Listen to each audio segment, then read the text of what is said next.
So if you would like to revisit this session after tonight, if you still have questions, your parents, your grandparents, your aunts and uncles want to learn more about the advising process here at St. Mary's, you'll definitely get this link to the recording to revisit later on, later this week, actually. So without further ado, I'd like to go ahead and welcome the advising office here at St. Mary's. We're really excited to have a really stellar group of faculty here at St. Mary's, Professor Aeleah Soine, as well as Professor Jeff Sigman. And these two folks really are the advising office, and they've got a stellar group of folks who are gonna share more about what that process looks like here at St. Mary's. And so without further ado, I'll go ahead and turn it over to both of them. Thank you so much for being here. Thank you, Philip. I'm going to share my screen just so you have a little bit of a visual aid. We're excited that you are here and learning more about what's to come. It's pretty exciting, planning for your first semester of college. Let me see. Oh. Okay. So this session is called Personalized Academic Planning. I think that's one of the great things about St. Mary's is we really do have a student-centered education. And so that means that you'll get a lot of personalized attention, a lot of conversations about what your interests and goals are to really sort of tailor your experience here.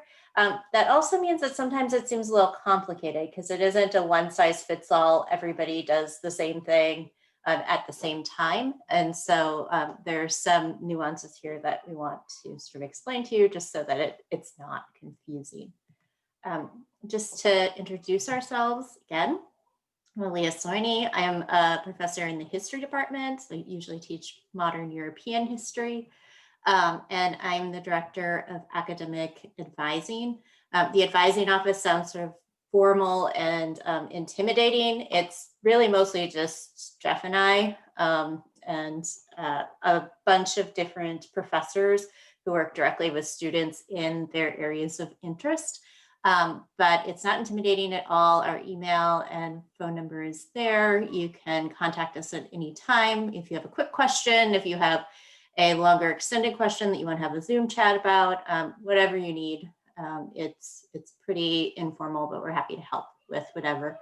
And the advising office is the main academic resource for you thinking about your courses, your majors, your schedules, things like that. And I'll let Jeff introduce himself as well. Hello, I am Jeff Sigman. I am the Associate Director of the Academic Advising Office. Primarily, I focus on coordinating the advising of our transfer students entering into St. Mary's after they've done 1 or 2 years at another institution. I also teach in chemistry and biochemistry department. And I would add to that although we are the advising office, we have lots of faculty in every department who we are the main resource for them as well as you in coordinating the advising process at St. Mary's. So there's lots of people involved, but within the office itself, it's us too. Okay, so this might be particularly helpful to you if you've already done some college coursework, either as a dual enrollment student or as a transfer student. St. Mary's counts courses and credits a bit differently than other institutions. And so it might be confusing when you're first looking at the catalog or your schedule or whatnot. So our full-time students generally take 9 classes a year, 9 1-credit courses, 4 in the fall, 4 in the spring, and then 1 in Jan term. So if you're here for 4 years, it works out pretty neatly. 9 courses a year, 4 years is 36 courses, which is the number required to graduate. And of those, 16 should be upper division. So things that are a little bit more advanced and have some depth to them. And so it's just, if you see these different numbers, right, like there are different things that you have to count and your advisor and your academic evaluation will help you to keep track of that. So it's clear. Your tuition covers these courses, plus you get 1 free 0.25 credit course per term. So you can do activities, you can do electives. Sometimes courses have required credits, and those get added in as well with no charge, like science labs or your advising cohorts and things like that. So it seems like it's a lot of sort of fractions and math and things like that, but just know that you'll have your academic eval and it'll count it all up for you, so you'll know where you're at, and you'll have a graduation plan that will make sure that we fit all these in. So the one thing that you're probably going to be reminded of quite a bit is to remember to send your final transcripts, either high school or your previous college transcripts, to admissions, not just the informal one that you print off the website, but the fancy ones that you have to have sent with like the sealed envelope and things like that. It's really important that we get those so that we can make sure that your academic evaluation is correct and that all of the credit that you've already done shows up there. Jeff, do you have anything that you want to add specifically about the credit counting and transfers? No, I think this looks perfect. Then I'll go into more detail when we get to the example plans. So when you think about a St. Mary's education, there are sort of three types of classes that you will take at St. Mary's. One is the core curriculum. Sometimes other institutions will call it like the gen ed requirements. Our core curriculum is designed to be sort of developmental. So there's courses that you take at different times in your St. Mary's experience, and complementary. So some of your courses in your major may also count for the core curriculum and vice versa. The part that you're probably thinking the most of is your major. So we have dozens of traditional and interdisciplinary majors, as well as the option for students to sort of create their own majors, either as a split major, a double major, or as an individualized major. So again, right, like when we're talking about sort of personalized education pathways, that's really true. And so there'll be a lot of conversations about what your interests and goals are, so that you can sort of explore and find the major that is right for you. And then finally, electives are classes that you take just because you're interested, because it might give you a skill that you think would be helpful to you later. Most of the time, students think of electives in Jan term, because Jan term is its own requirement. So you can take a class on Harry Potter, a class on fencing. There's any number of classes that you might not associate with traditional college coursework. But also we have electives like meditation and weightlifting. There's some social justice electives that are quarter credits. And so students often take those in addition to their 4 regular full credit courses, just to kind of like round out their college experience and try things that are new and fun. So this is, if you want to see everything on one page, right? This is the core curriculum and its various requirements. It seems quite complicated. It looks easier when you see your evaluation, because it's just kind of a list of things that you see how it fills out over time. The big things that sort of structure your experience at St. Mary's are the habits of mind. Those are the sort of skill, developmental critical thinking and writing and communication things that are really the hallmarks of a liberal arts education. And we do those all together. So you'll have one seminar course each year that you're here, one Jan term course each year that you're here. And then the writing courses, you take 2 writing courses your first year and then another one in your major. And they're sequenced together so they kind of build on each other and help you to be sort of successful as a general writer and a writer in your discipline. The pathways to knowledge are the ones that you probably are most familiar with, as just being the kind of traditional subjects that are in college and also sort of in high school, right? So math, science, to social, historical, cultural, to artistic analysis, and then to theological understanding courses. One, everybody takes the same, and then the other one is for you to explore. And it's not just like Christian theology, but there are classes on world religions. There's classes on religious studies and culture and things like that. So there's a lot of freedom for you to sort of choose how you navigate the core curriculum. And so thinking about that and familiarizing yourself with the core as a whole when you get started will give you more sort of say or control over how you fill out your core curriculum as an individual pathway. Because there's, for most of these, there's like dozens of different choices of how you can fulfill these requirements. And then finally is the engaging the world. These can be taken with the other requirements. They can be taken in your major, they can be taken in Jan term, they can be taken studying abroad. But there's sort of where you get more exposure and practice and sort of values of the college, right? The common good, community engagement, American diversity and global perspective, and then a level 3 proficiency in a language. So some students do this in high school, some students take college level language courses, some students are already bilingual and have this mastered. So that's a good, if you're not sure, it's a good conversation to have with your advisor or with one of us about how best to meet that requirement.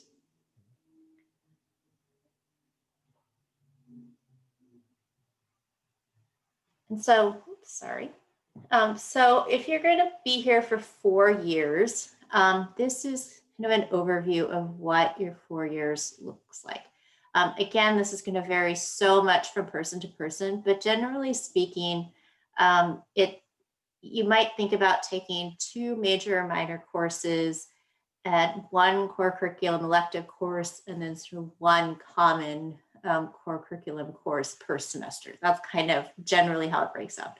Some majors have more requirements than other majors, so you might have some electives in here if you have a smaller major. If you have a more robust major, you might be thinking more strategically about how to pair the core with your major, or maybe you have less room for a minor, things like that. But I think the important takeaway is to kind of think about what ideally you want to do, and then talk with advisors about what it would take to make that happen. St. Mary's advisors are incredibly supportive and creative at making all of the pieces fit if they know what your goals are and what you want to achieve in your time here. I'll hand it to Jeff. All right, thank you. So I wanted to talk specifically for a moment about how the advising process works for transfer students, particularly when you're newly coming into the college. So of course, the first step is through the admissions department, and both Aeleah and I work very closely with the admissions department to make sure that your entry into the college is smooth and that you're connected with an advisor right away after you have determined that I love St. Mary's and I'm going to go there. What will happen is you will receive a pre-enrollment questionnaire, which we abbreviate PEQ, through the admissions office. And it's basically a way for you to share with your academic advisor, who you'll be meeting very soon, your interests, what you've been doing so far in your college experience, what your favorite classes have been, and also what you tend to do with your major. Once that's filled out through the admissions portal, then the our admission colleague will do the articulation of your transcripts, which is why it's important to have those transcripts in.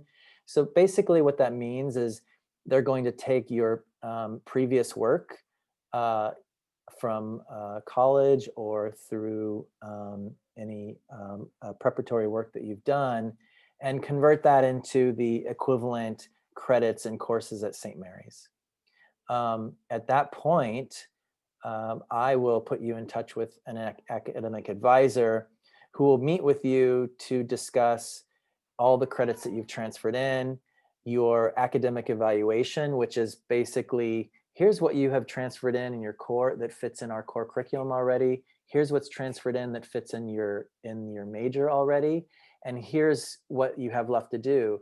And your academic advisor, one-on-one with you, will meet to discuss, here's your best set of options for courses in the fall semester. Here's what I think you should take to really be on track in your major and also making progress in the core. They'll help you register for those courses, and they'll also set up with you an academic plan to graduation. In other words, here's the overall sort of general set of courses that you're going to do, combining both your major and the core curriculum in order to proceed to graduation at the most timely manner possible, hitting, of course, all of your interests. So this process, usually if you're entering now as a student for spring entry, then this is already going on. So you may already have met with admissions, you may have already filled out the PEQ or getting ready to fill out the PEQ. As soon as that happens, it's not long after that moment that you'll be hearing from an academic advisor who will set up a time to meet with you one-on-one to discuss all these things. And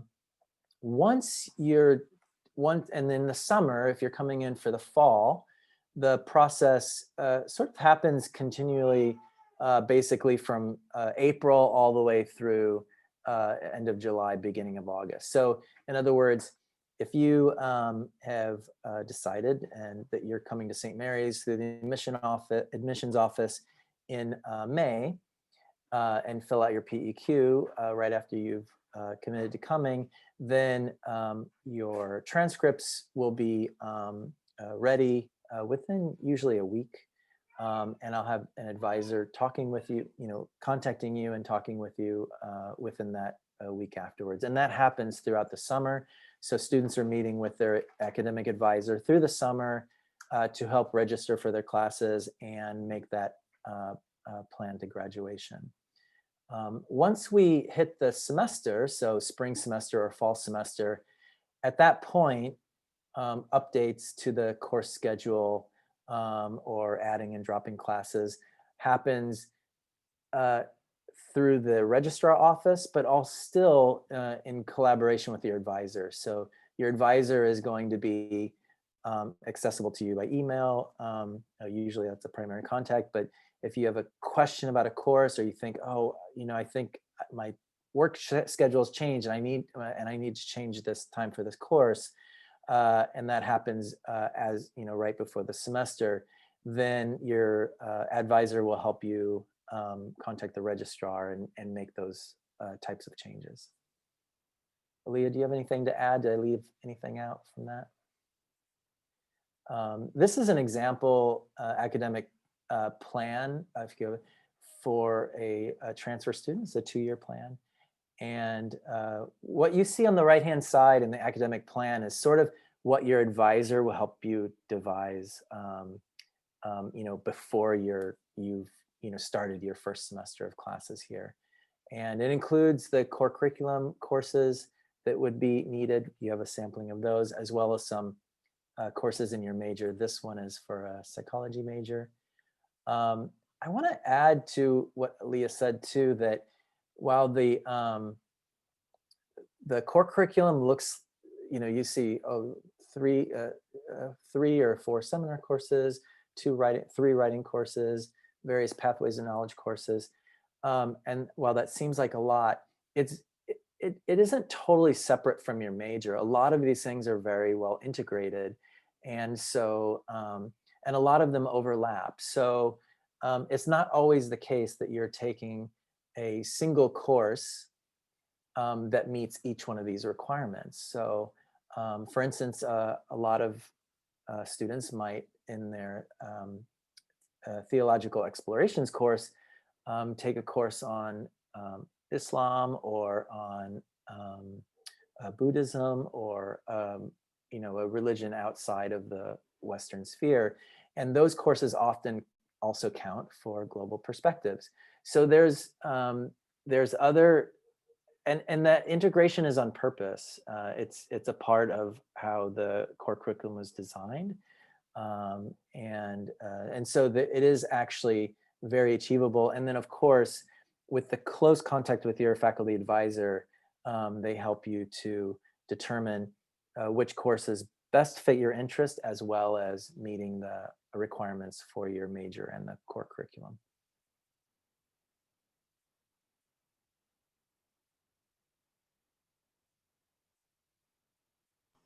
So I just follow up with that. For first year students, the onboarding process is a little bit different. There's a lot more first year students and their schedules are a lot more similar than transfer students who have done various different things before they come. So if you're coming in the spring, you probably already heard from me and have a schedule for the spring that includes seminar 1, English 4 or 5. I'll go back so you can see that. And so in the first year spring, right, everybody takes seminar. You're taking whatever English you haven't taken yet. And then there's room for a couple of major or minor exploration courses. So the spring is fairly busy. And we put students into those schedules starting in December. In the fall, there's 500 to 600 students. So scheduling takes a bit longer, so we have a little bit of a longer process where you'll still start with your PEQ and telling us a lot about your interests and your goals and things you care about. But we have a team of faculty actually who go through those and try to create schedules that will give you sort of a solid start to the core curriculum and major exploration when you first get here. So the key date for that is orientation in June. The June orientation is an opportunity to meet with faculty representatives from the different majors and ask questions about the majors and the courses, and just to kind of get a feel for what you might want to be interested in. We also go over the core curriculum in more detail there and help you to think about how you have these requirements, but how do you want to fulfill them? Again, those are things that help you to fill out the PEQ in a way that really sort of maximizes your time at St. Mary's to explore all the things that you want to explore. And then you will get your class schedule from us no later than the end of July, maybe earlier, but no later than the end of July. And then you'll be able to meet with your advisor during the weekend of welcome and make sure that your schedule is all set and ready before school starts. And then, as Jeff said, we have the same kind of process at the end where you need last minute updates to your course schedule, or the first day doesn't go how you thought it would, right? Then there's an add drop process that your advisor will help you get through as well. So the last thing is just to kind of give you some context of how the advising office fits within the other campus resources that you might be hearing about and support people that you're going to be introduced to. So for first year students, we have what's called the first year advising cohort program. And that means that no more than 15 students and 1 faculty member meet weekly. And it's partially sort of an orientation to St. Mary's and understanding what the campus resources are and requirements. It's partially major and career exploration. And it's partially advising, creating a 4-year plan, planning your schedules, making sure that your requirements are being met, helping you if you're having trouble in classes and need to be connected to other resources, things like that. So your first year advising cohort instructor and first year advisor is your main point person for all academic questions and support. If you're a sophomore through senior, you'll have the same kind of support from a faculty advisor, but you won't have that weekly class experience. Your advisor will be from your major. So it's a faculty member that you probably know from classes and common interests, and it's somebody you can talk about career and professional development with.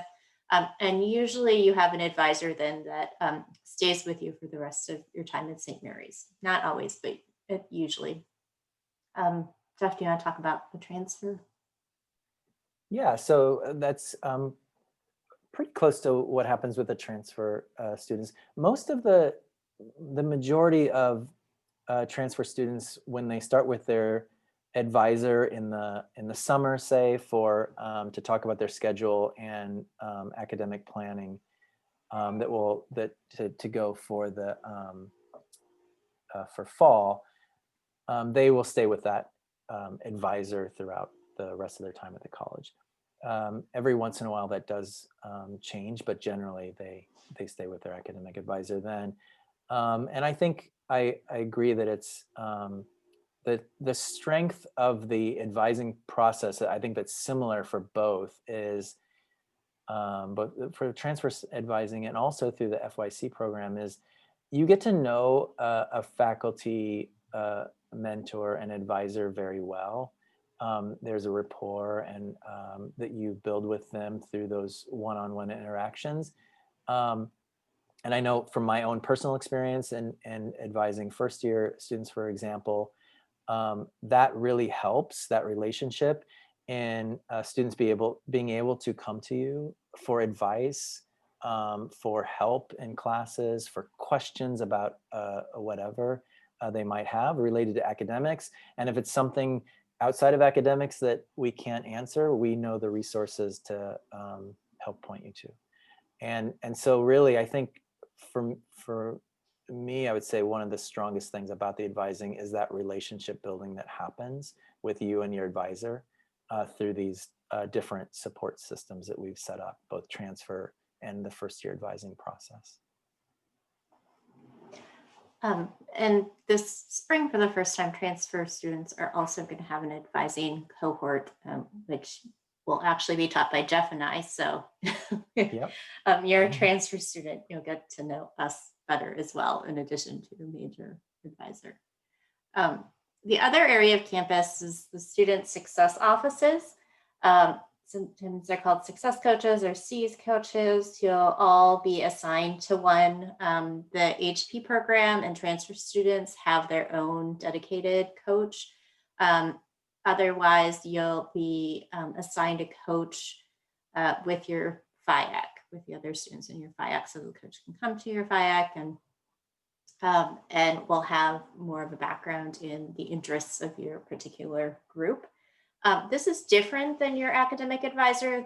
These are more sort of holistic support people. They help you to figure out time management and your personal and the sort of synthesis of your personal and academic goals, other things that you want to do on campus that might not be related to academics, and connecting you with other resources.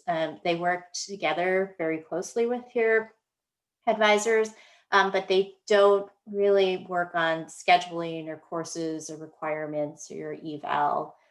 Things like that are really more for your academic advisor.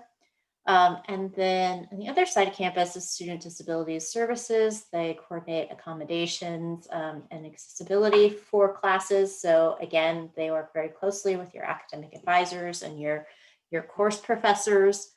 So there's really like a pretty big network of teams in addition to tutoring services, STEM Center for Writing Across the Curriculum. And so there's a ton of on-campus resources, but we want you to sort of feel like your academic advisor can be sort of your first stop, and they will help you to know where to go next. So you don't have to feel overwhelmed that you have to keep track of all these different people and what they do.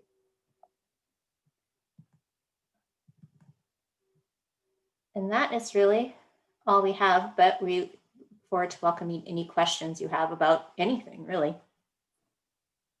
Awesome. Thank y'all so much. Really appreciate it. And we don't have any questions right now in the chat, but I do have a question that really comes up pretty frequently when working with our prospective student population. And that is around how many years in terms of a foreign language somebody needs to have when they are ready to graduate from St. Mary's? And is that 3 years in high school? Is that 1 year in middle school, 2 years in high school? So how many years of a foreign language does somebody need?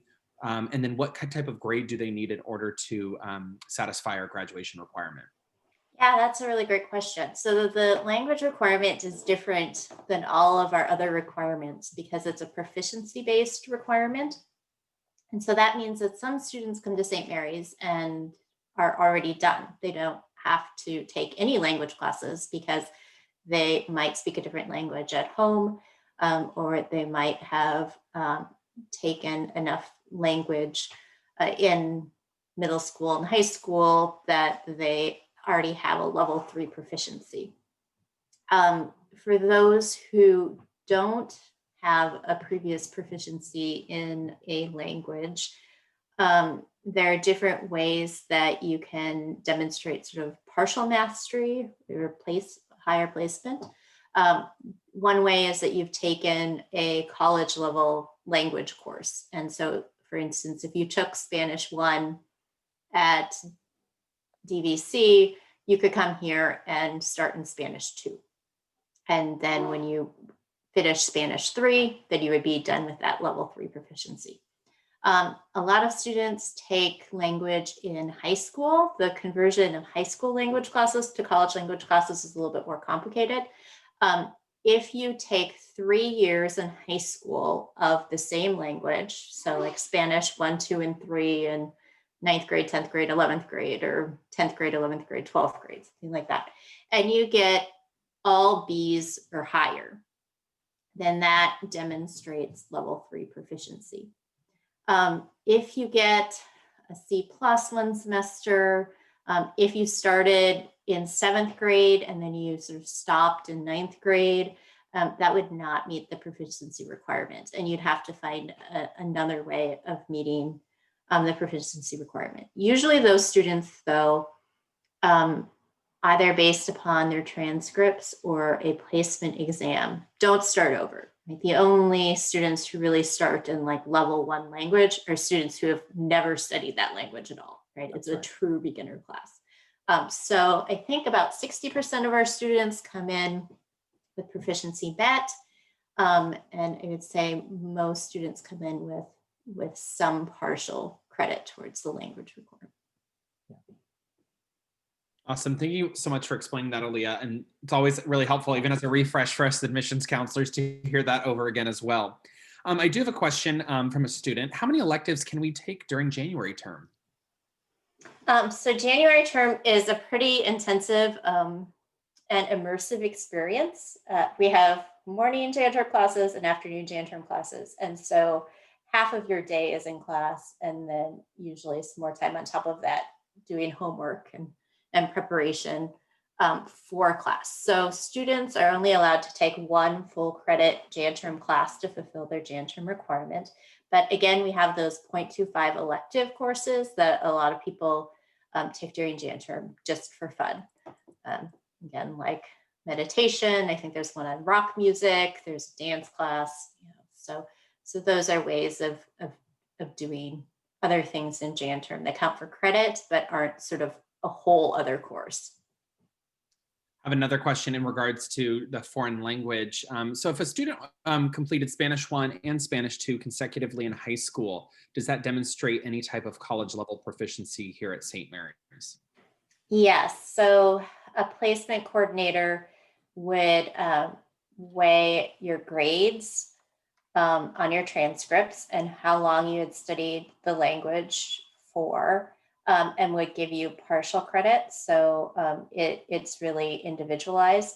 And if that doesn't seem right to you, there's a placement test that you can take that also will sort of place you at higher levels than beginner. And yeah, as I said before, if you've studied a language at all, you're most certainly to get at least one of the 3 placed above level 1.